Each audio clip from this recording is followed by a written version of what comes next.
Now let me begin this video with this quote that says that sometimes people don't want to hear the truth because they don't want their illusions to be destroyed. Sometimes people don't want to hear the truth because they don't want their illusions to be destroyed. You know, truth can be so bitter, truth can hurt. Those are the kind of words that you can easily use to describe the Azimio leader, Right Honorable Raila Odinga. Welcome to my YouTube channel, ladies and gentlemen, and please join me as I give you a proper critical analysis on how Raila Odinga's harsh response to the United States ambassador to Kenya, Whiteman, has already landed him into deeper trouble after the United States officially released a statement of imposing sanctions to Raila Odinga, which simply means travel ban.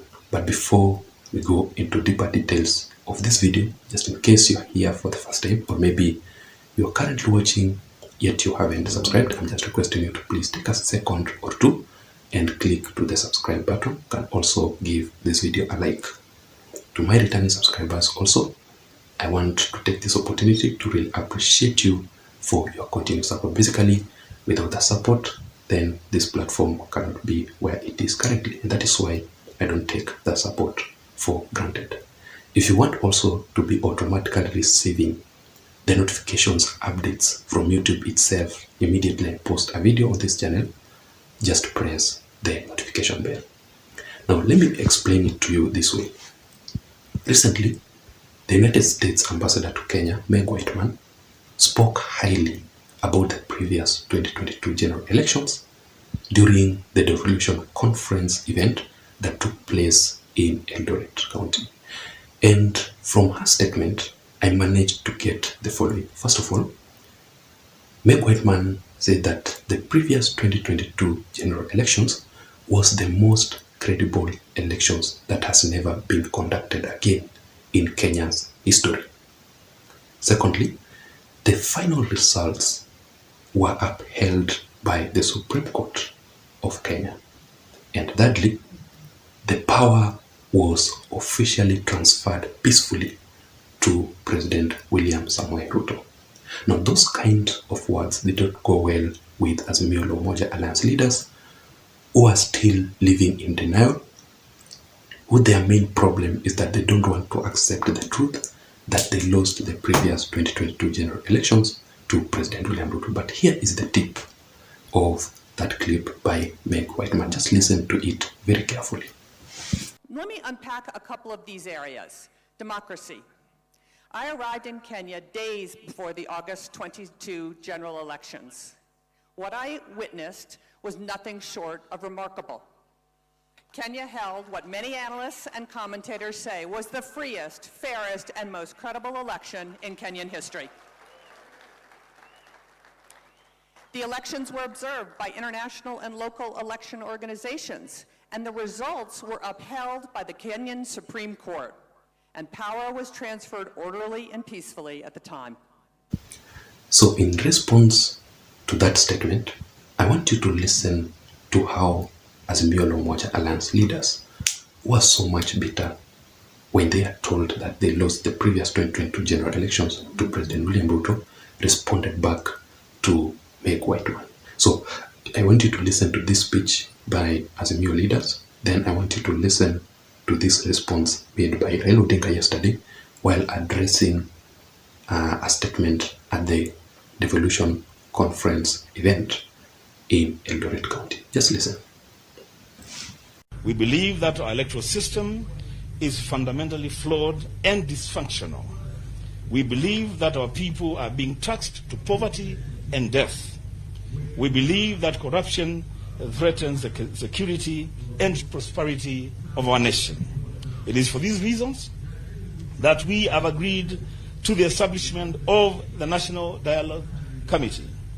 As long as Kenyans are talking, we expect our foreign friends, and especially the United States of America, to be sensitive, mature, and to avoid making comments that are likely to erode the little trust that we are building for the sake of our motherland. I think it is too insensitive for the U.S. ambassador to talk about democracy in Kenya when this regime has actually criminalized legitimate rights of the Kenyan people to demonstrate, to picket, and to assemble. This is a right enshrined in the Constitution, and it is even borrowed from the American Constitution. And I really felt hurt when the U.S. ambassador is dancing and praising democracy in Kenya when such rights are being criminalized and described as destruction of property and rioting and what all sorts of descriptions which just prove that the current regime is actually slowly taking this country into a dictatorship. The comments of the U.S. ambassador are prejudicial to the ongoing national dialogue discussions. The national dialogue discussions are premised on the three things that she spoke about in a very insensitive manner. One was on electoral justice. Two was on the burden that has been visited upon Kenyans by the Finance Act 2023. And three is on corruption, which is an existential threat to the well-being and future of this country. The Azimio team that has gone for negotiations has got instructions that those three issues should be on the table. And I know that once both houses of parliament pass the relevant motions, the next step will be to agree and to frame the agenda items. What is wrong is police brutality. And finally, you want to tell a rogue ambassador, leave Kenyans alone.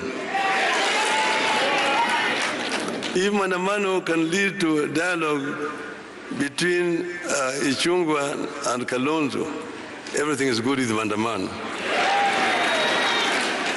Tell the rogue ambassador, Kenya is not United States. Kenya is not a colony of the United States. Keep your mouth shut when you hear. Otherwise, you will call for your recall back to your country. I thank you, ladies and gentlemen.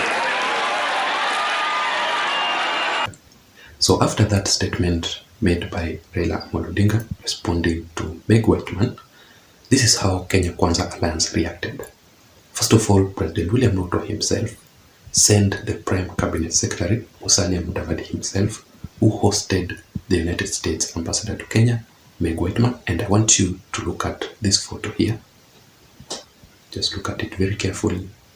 And also, there's this statement that was released by the American government official and also a diplomat, the Secretary of the United States, well known as Anthony Blinken.